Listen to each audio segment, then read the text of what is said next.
Aku menjadi jenius berkedip di Akademi Sihir. Bab 21. Bagian 2.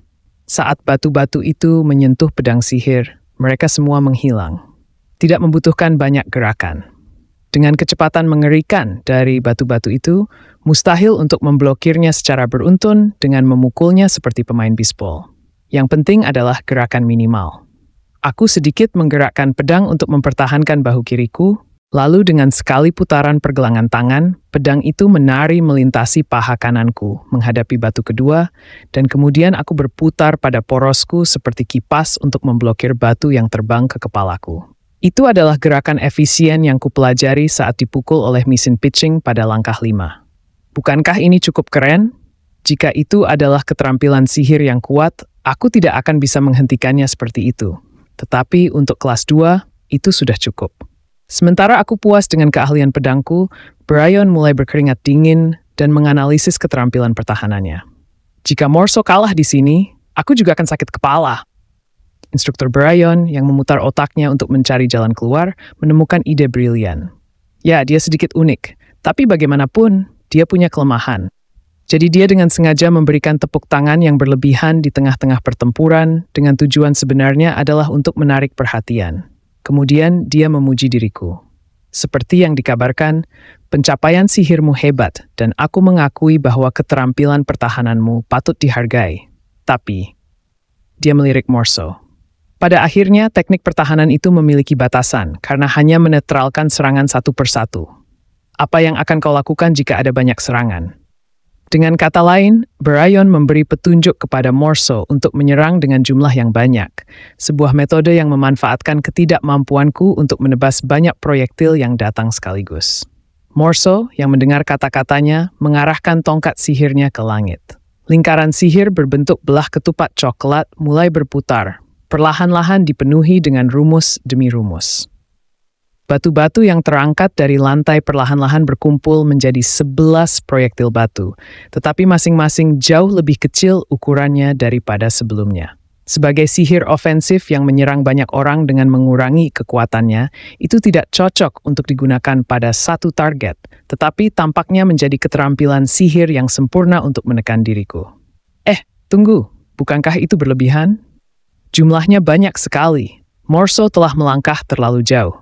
Jelas, keterampilan sihir yang dia gunakan berada pada tingkat yang lebih tinggi daripada seorang penyihir yang duduk di kelas 1 sekolah menengah.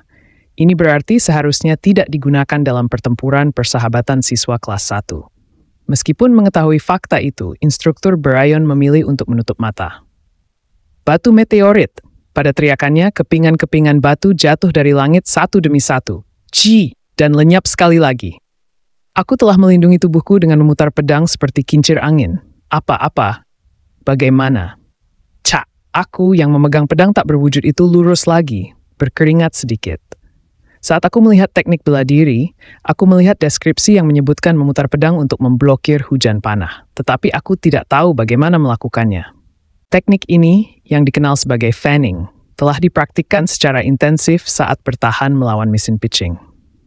Kelemahan fanning adalah memerlukan kekuatan mental berkali-kali lebih banyak untuk menjaga Argento tetap berbentuk, serta banyak pernapasan dalam waktu singkat.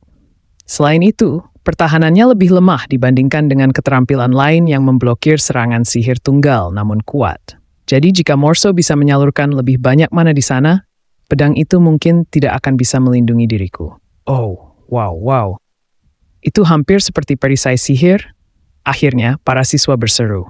Itu adalah teknik mengejutkan yang belum pernah dilihat siapapun dalam buku teks. Berapa banyak orang di dunia yang bisa melakukan aksi semacam itu hanya dengan pedang? Gila, aku belum pernah melihat hal seperti itu. Ada keterampilan sihir seperti itu. Dari keluarga spesial, mana kau berasal? Tidak, itu pedang sejak awal. Di tengah keributan, seseorang melangkah maju saat Brian masih belum menghentikan pertarungan. Instruktur. Pada kata-kata itu, para siswa bergerak menjauh, memberi jalan bagi pemilik suara itu. Pangeran Jeremy Skalben. Dia, yang diam-diam mengamati situasi dari belakang, berdiri. Melihat senyumnya, Brian serta wajah Morso menjadi pucat. Ya benar, katakan padaku. Mengapa kau tidak menghentikan pertarungan? Kata-katanya mengapa? sepertinya memiliki beberapa makna. Keterampilan sihir yang digunakan oleh Morso tidak cocok untuk pertempuran siswa kelas 1. Lawannya bisa saja terluka parah jika dia melakukan kesalahan. Sepertinya kemenangan atau kekalahan sudah diputuskan, dan sebagainya. Brian kemudian perlahan melihat ke sekeliling siswa. Mata semua siswa dingin dan tenggelam. Selesai sudah. Instruktur itu memiliki firasat bahwa kariernya telah berakhir di sana. Setelah memprovokasi Pangeran Jeremy, dia tahu tidak ada jalan keluar.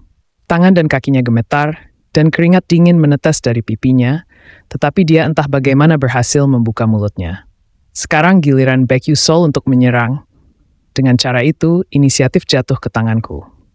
Meskipun berkedip tidak bisa digunakan, pihak lain hanya bisa menggunakan perisai sihir.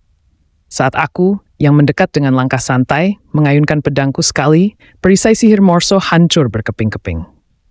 Pertempuran persahabatan berakhir dengan aku mengarahkan pedang tak berwujud ke leher lawanku. Brian mulai melihat merah, dan kata-kata yang ingin dia katakan tersangkut di tenggorokannya. Pangeran Jeremy sedang menyaksikan. Fakta itu saja membuatnya merasakan tekanan menyakitkan di seluruh tubuhnya, seolah-olah dia terbelenggu. Namun, dia harus mengakui kenyataan. Dia terpaksa mengeluarkan kata-kata yang tidak pernah ingin dia katakan. Baek Yusol menang.